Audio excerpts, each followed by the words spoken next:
dans l'épisode précédent, pour construire ce type de fourgonnette venue du futur, nous avons acheté un véhicule d'honneur, dont nous n'avions besoin que de la plateforme avec tous les composants. C'est pourquoi nous avons découpé la carrosserie et obtenu ceci, ce dont il était question dans l'épisode précédent. Dans cet épisode, nous allons fabriquer le châssis et le projet commencera à prendre forme. Bon visionnage.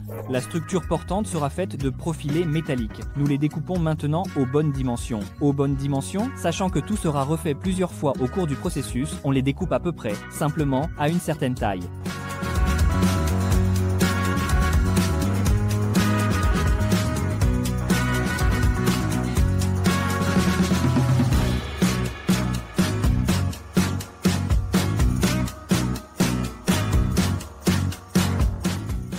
Pour éviter que notre véhicule ne ressemble à une serre sur roue, il faut rendre les côtés un peu ovales, ce qui améliorera certainement l'apparence générale. Et dans l'ensemble, la voiture ressemblera à une vraie voiture. Nous n'avons pas encore de cintreuse, mais nous avons l'ingéniosité russe. Avec un vérin hydraulique et deux supports, nous donnons au profilé une forme courbée.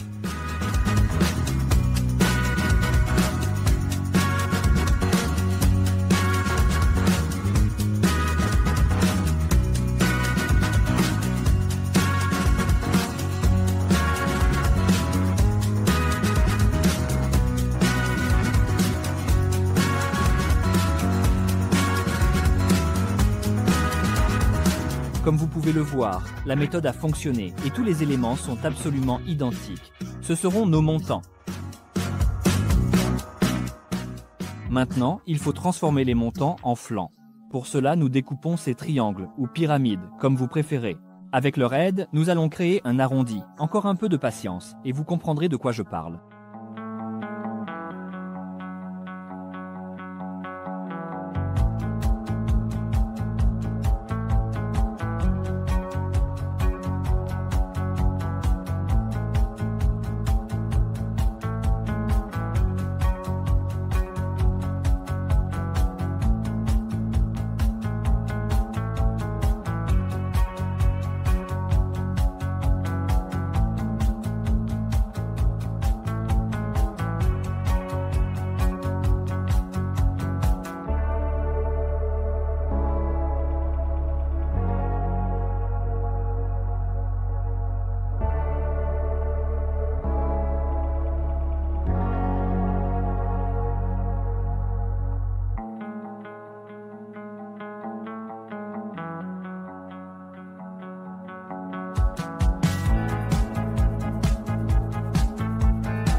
Une fois que le triangle est en place, nous marquons la forme à l'aide d'un gabarit et coupons le long de la ligne.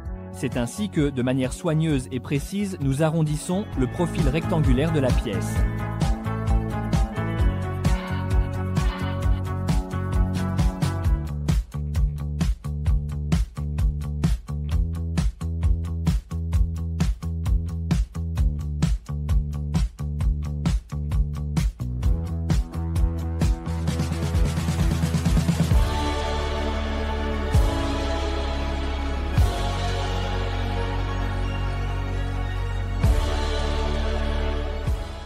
Pour que tout soit parfait, il faut fermer l'extrémité. Un pied à coulisse, un compas, une feuille de métal et 20 minutes de travail.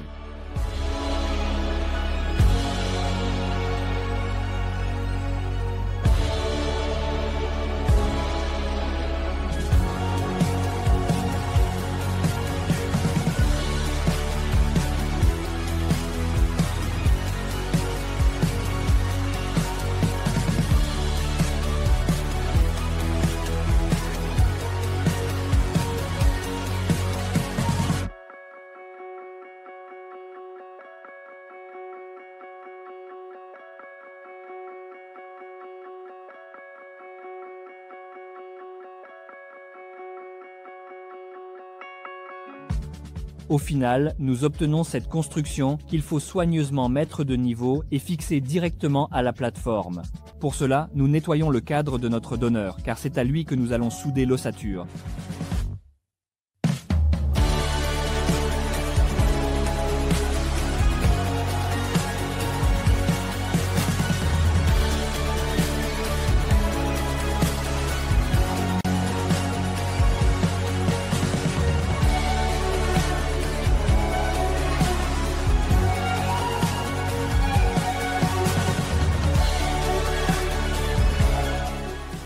À l'étape suivante, à l'aide d'un niveau laser, nous positionnons la base du côté.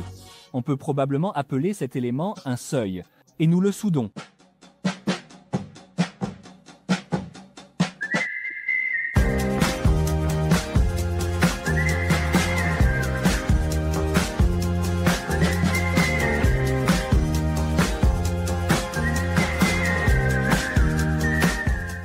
Nous effectuons exactement la même procédure de l'autre côté et nos seuils ressemblent à ceci.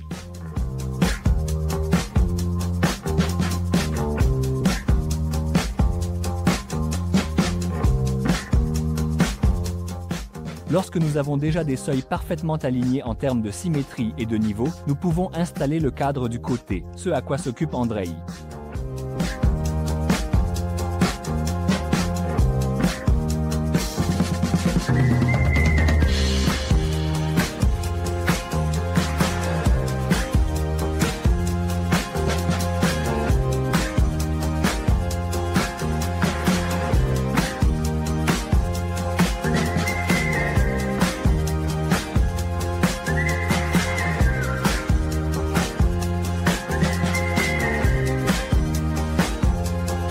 Bonjour à tous, je suis Alex, le créateur et l'inspirateur de l'atelier Axis Garage. Je suis très heureux de vous présenter le premier produit en série de notre atelier. Il s'agit d'un kit en bois naturel qui se transforme en un panneau mural en relief. Il peut servir aussi bien de magnifiques cadeaux que d'éléments de décoration, d'ornements pour votre intérieur ou de pièces de votre collection automobile. Nous avons parcouru tout le chemin de la création du produit, de l'idée à la production en série, par nous-mêmes, et nous en sommes très fiers. Nous avons déjà réalisé une série pilote, et beaucoup de nos amis et proches l'ont apprécié à sa juste valeur. Nous croyons que notre création trouvera un écho dans vos cœurs, et que tous ceux qui sont passionnés par l'histoire de l'automobile, le design et les voitures classiques nous soutiendront sans aucun doute. Nous en sommes très reconnaissants et nous vous aimons. Comme vous avez pu le remarquer, il n'y a pas d'intégration publicitaire ni de sponsor dans nos vidéos. La seule chance de continuer à exister et à nous développer, c'est le lancement de ce produit. Dès aujourd'hui, nous avons lancé une campagne sur Kickstarter où vous pouvez nous soutenir et être parmi les premiers à recevoir votre kit de construction. Et nous aurons la possibilité de continuer à créer nos projets et à vous ravir avec du contenu unique. Je laisserai le lien dans la description. Votre soutien nous est plus nécessaire que jamais. Merci.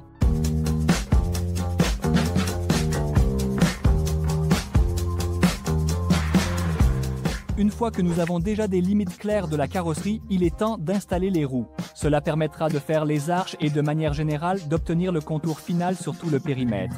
Comme je l'ai dit, toute la voiture est construite autour des roues.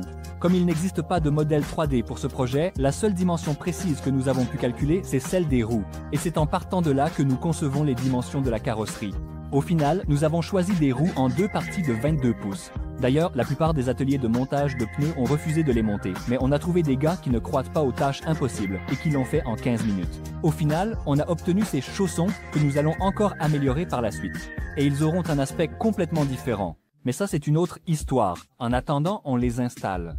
Bien sûr, ces roues ne conviennent absolument pas au moyeu d'origine. C'est pourquoi nous sommes allés voir un maître secret pour fabriquer des entretoises. C'est une solution temporaire. Tout sera refait plus tard. Mais pour pouvoir travailler sur la carrosserie maintenant, il nous faut mettre les roues en place. Pour l'instant, c'est un vieux tuyau du bon diamètre qui servira d'entretoise. On coupe aussi droit que possible, puis on finit le travail autour.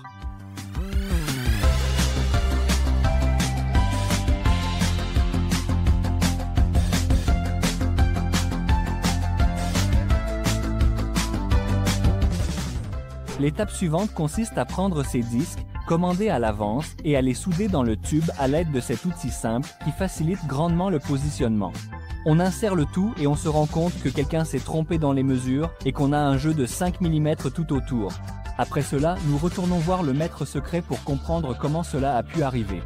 Il s'est avéré que les pièces étaient restées longtemps au soleil et qu'elles avaient rétréci.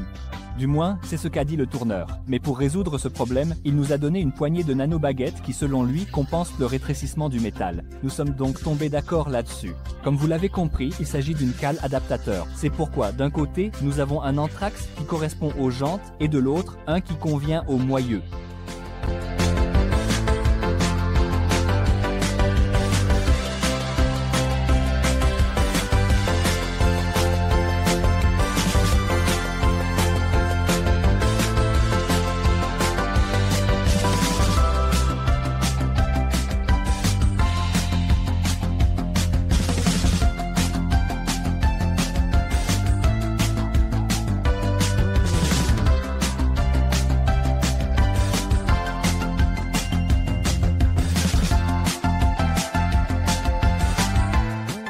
Et après une journée de travail et une poignée de nanotiges, nous avons ces 4 entretoises qu'il va encore falloir réussir à mettre en place. D'ailleurs, si vous regardez cette vidéo, c'est que la construction d'une boukanka vous intéresse. Eh bien, nos collègues de la chaîne Machinatori ont lancé un projet similaire. Ils construisent une boukanka comme celle-ci. Le premier épisode est sorti récemment. Je laisserai le lien dans la description et je recommande personnellement leur chaîne car je la regarde moi-même avec plaisir et j'y trouve beaucoup de choses utiles.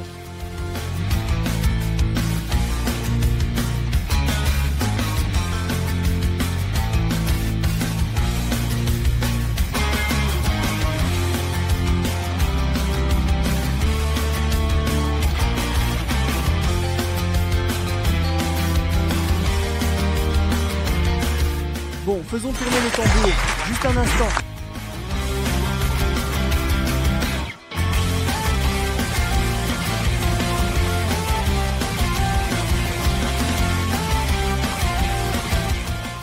Au final, tout a fonctionné comme prévu. Tout le monde est content, surtout le vendeur des roues, que nous aurions pu lui rendre si elles ne convenaient pas. C'est ce dont nous étions convenus. Donc, les roues de la bonne taille et avec le bon déport sont en place. Maintenant, on peut s'occuper des passages de roues et être sûr qu'il ne faudra pas les refaire. Même si dans ce genre de projet, on ne peut jamais en être totalement certain. En nous appuyant sur notre expérience précédente, où nous avions cintré les montants avec succès, nous avons décidé de façonner aussi les arches nous-mêmes. Nous coupons un profilé de la section nécessaire et à l'aide de cet outil, nous essayons de cintrer l'arche. Bref, une journée de travail, une tonne de profilés gâchés et nous nous retrouvons dans un atelier où des professionnels font ça depuis longtemps. En 15 minutes, nous obtenons ces anneaux qui d'un simple coup de meuleuse se transforment en arches.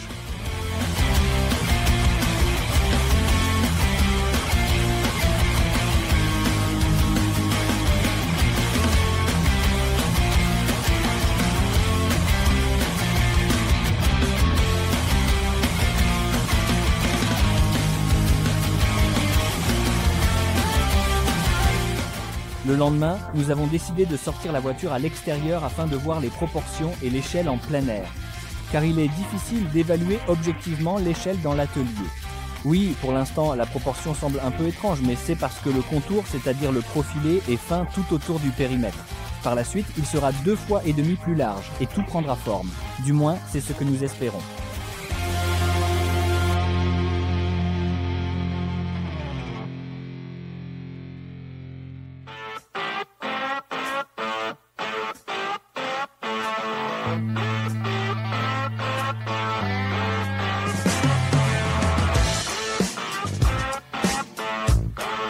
Selon le concept, le pare-brise sera entièrement panoramique jusqu'au sol.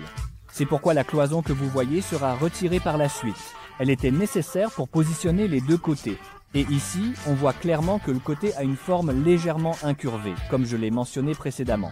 Et, comme vous pouvez le voir, tous les montants ont une forme parfaitement identique, ce qui est très important pour le travail à venir. L'étape suivante consistera à s'occuper des portes. Pour que, lorsque les portes sont ouvertes, la largeur du contour corresponde à celle prévue par le projet. Il faut souder un profilé tout autour du périmètre. C'est précisément cette largeur qui correspondra à celle de l'enjoliveur décoratif. Et une fois la porte ouverte, tout aura l'air d'être sorti d'usine. Je vous rappelle que l'auteur du concept est Artem Smirnov, un designer vraiment talentueux. Voici son Instagram. Je vous rappelle également que de tels projets ne deviennent réalité que grâce à votre soutien.